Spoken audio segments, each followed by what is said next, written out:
எல்லாருக்கும் வணக்கம். இந்திய அரசியல் சாசனம் நம்ம தமிழ்நாட்டில் இருக்கிற எல்லாருக்குமே கொடுத்துருக்கிற உரிமையில் ரொம்ப ரொம்ப முக்கியமானது ஓட்டிங் ரைட், வாக்குரிமை.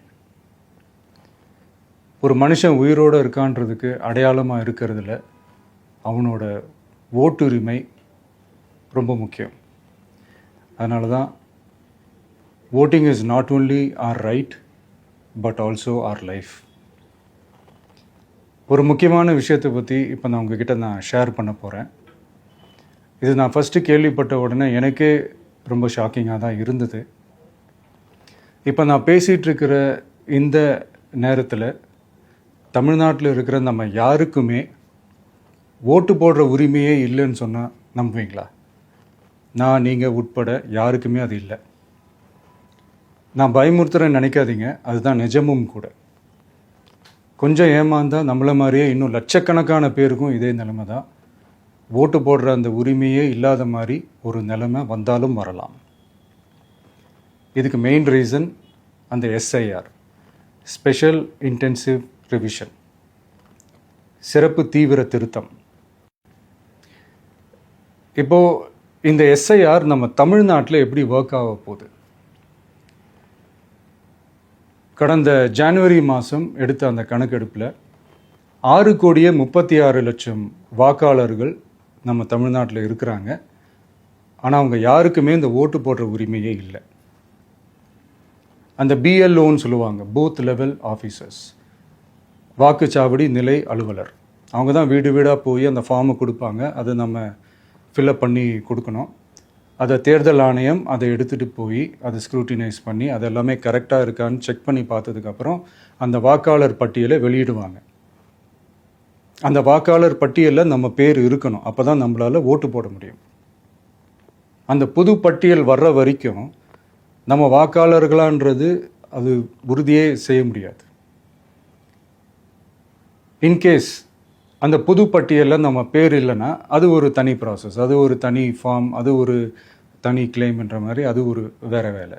ஸோ இந்த மாதிரி நிறைய சிரமங்கள் குழப்பங்கள் இருக்கிறதுனால மக்களுக்கு இது மேலே ஒரு கன்ஃபியூஷன் ஒன்று இருக்குது. இது என்ன வெரிஃபிகேஷனா இல்லை ஒரு மறைமுக ரீரெஜிஸ்ட்ரேஷனா இல்லை இது ஒரு நியூ ரெஜிஸ்ட்ரேஷன் மாதிரியே தானா அப்படின்ற மாதிரி நிறைய கன்ஃபியூஷன் இருக்குது.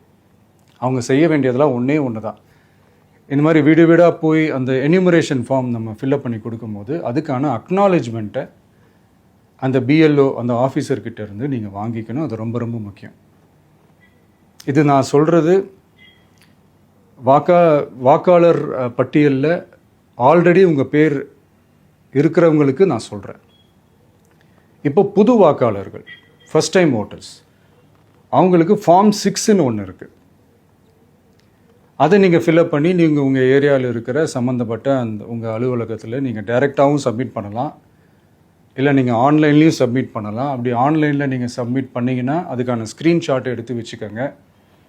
ஃபோனில் மெசேஜ் வரும், அதை சேவ் பண்ணி வச்சுக்கோங்க. அப்ராடில் இருக்கிறவங்க கூட அந்த எஸ்ஐஆர் ஃபார்மை டவுன்லோட் பண்ணி நீங்கள் அதை ஃபில்அப் பண்ணி சப்மிட் பண்ணலாம். அதுக்கான அக்னாலேஜ்மெண்ட்டை வாங்கி வச்சுக்கோங்க. ரொம்ப முக்கியமாக உங்களோட பிஎல்ஓ அந்த ஆஃபீஸர் யாருன்னு தெரிஞ்சு வச்சுக்கோங்க.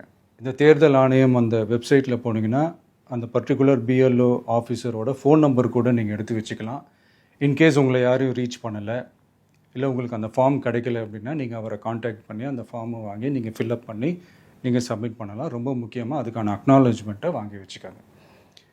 இது எல்லாமே சரியாக செஞ்சாலும் இந்த எஸ்ஐஆர் மேலே சில டவுட்ஸ் இருக்குது.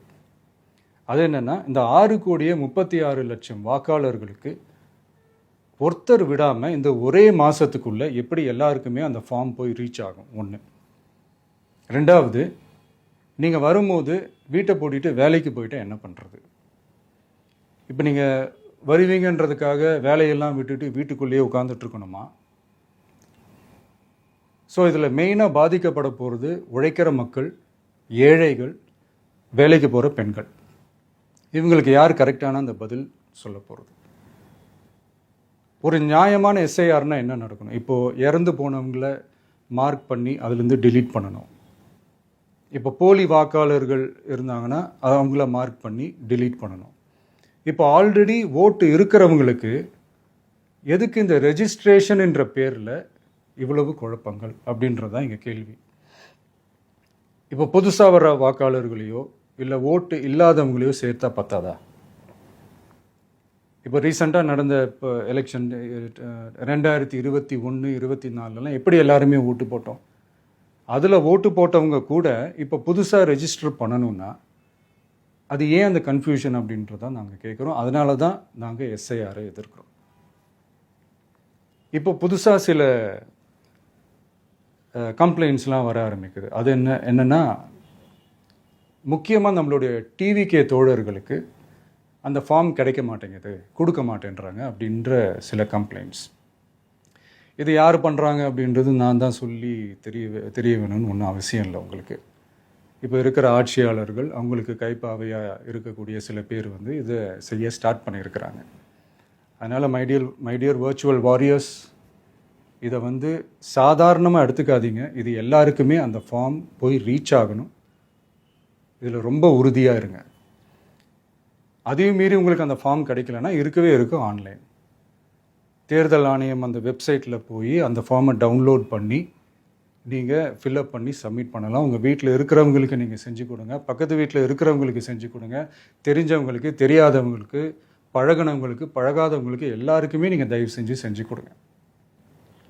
அண்ட் ரொம்ப முக்கியமாக நம்ம ஜென்சி கிட்ஸ், நம்ம ஃபஸ்ட் டைம் ஓட்டர்ஸ், நம்ம புது வாக்காளர்கள், நம்ம நண்பா நண்பிகள், அவங்க ரொம்ப கேர்ஃபுல்லாக இருக்கணும். நான் ஆல்ரெடி சொன்ன மாதிரி உங்களுக்கான ஃபார்ம், அந்த ஃபார்ம் நம்பர் 6, அதை கரெக்டான டீட்டெயில்ஸோட கரெக்டான உங்கள் டாக்குமெண்ட்ஸை வச்சு அதை சப்மிட் பண்ணுங்கள். ஏன்னா வரப்போகிற தேர்தலில் நீங்கள் தான், அந்த ஜென்சி வாக்காளர்கள் தான் மிக முக்கியமான ஒரு ஃபோர்ஸ் அப்படின்றது எல்லாருக்குமே தெரிஞ்ச ஒரு விஷயம். அதனால் உங்களை டிஸ்டர்ப் பண்ணுறதுக்கு, உங்கள் பேரை அதில் இன்க்ளூட் பண்ணாமல் செய்கிறதுக்கு என்னென்ன வேலைகள் செய்யணுமோ, என்னென்ன தில்லுமுள்ளு வேலைகள் செய்யணுமோ எல்லாமே அவங்க செய்வாங்க. இது நமக்கு எல்லா திசையிலையும் எல்லா பிரச்சனைகள் கொடுத்துட்டு தானே இருக்கிறாங்க. அது டிஃபால்ட்டாக நடந்துட்டு தான் இருக்கும். அது ஒன்றும் பண்ண முடியாது. ஸோ அந்த மாதிரி ஓட்டு போடுற விஷயத்துலேயும் அவங்க என்ன உத்தரமராக மாறவா போகிறாங்க? இப்போ நான் சில மீட்டிங்ஸ்லலாம் ரிப்பீட்டடாக ஒரு விஷயம் நான் சொல்கிறேன்ல, 2 பேருக்கு நடுவில் தான் போட்டி அப்படின்ட்டு. அது மேடைக்கு மேடை அவங்க அதை ப்ரூவ் பண்ணிகிட்டு இருக்கிறாங்க. அதனால் தோழர்களே, வரப்போகிற தேர்தலில் நம்ம யாருன்னு காட்டணும், நம்ம பலம் என்னன்னு காட்டணும். அதுக்காக அந்த பலமான, அந்த பவர்ஃபுல்லான ஆயுதத்தை நம்ம கையில் எடுக்கணும். அந்த ஆயுதம் வேறு எதுவுமே இல்லை, ஓட்டு, வாக்கு, ஜனநாயகம். அது இருந்தால் தான் நம்ம அந்த வெற்றியை நோக்கியே நம்மளால் பயணிக்க முடியும். தமிழ்நாடே அந்த வாக்குச்சாவடி முன்னாடி திரண்டு நிற்கணும். அதை பார்த்துட்டு தமிழ்நாடே தமிழக வெற்றி கழகமா, இல்லை தமிழக வெற்றி கழகம் தான் தமிழ்நாடா அப்படின்ற மாதிரி இருக்கணும். வீடுன்னு ஒன்று இருந்தால் தான் ஓடு மாற்ற முடியும்னு அறிஞர் அண்ணா அவர்கள் சொல்லியிருக்கிறாங்க. அந்த மாதிரி ஓட்டுன்னு ஒன்று இருந்தால் தான் இந்த நாட்டையே காப்பாற்ற முடியும். அப்புறம் இன்னொரு முக்கியமான விஷயம், அந்த எனிமரேஷன் ஃபார்ம் நீங்கள் ஆன்லைனில் நீங்கள் ஃபில்அப் பண்ணும்போது அதில் ஒரு சில ப்ராப்ளம்ஸ் வர்றதுக்கு வாய்ப்பு இருக்குது. அது உங்களுடைய ஓட்டர் ஐடியில் இருக்கிற உங்கள் பேரும், ஆதார் கார்டில் இருக்கிற பேரும், அந்த ஸ்பெல்லிங், இனிஷியல்ஸ் எல்லாமே ஒரே மாதிரி இருந்தால் தான் அது அக்செப்ட் ஆகும், இல்லைன்னா அக்செப்ட் ஆகாது. அது கொஞ்சம் கேர்ஃபுல்லாக பண்ணுங்கள். அது கொஞ்சம் யூசர் ஃப்ரெண்ட்லியாக இருக்கலாமேன்னு கேட்டதுக்கு அதெல்லாம் முடியாது, அதுக்கெல்லாம் வாய்ப்பு இல்லை, அதுக்கெல்லாம் ஆளுங்க இல்லை, பண்ண முடியாதுன்னு ரிப்ளை பண்ணிட்டாங்க. ஸோ அதனால் மைடியர் டிவிகே தோழர்களே, மைடியர் ஜென்சி படை பலமே, உஷாராக இருங்க, கான்ஃபிடெண்ட்டாக இருங்க. நல்லதே நடக்கும். வெற்றி நிச்சயம். மீண்டும் சந்திக்கும் வரை நன்றி, வணக்கம்.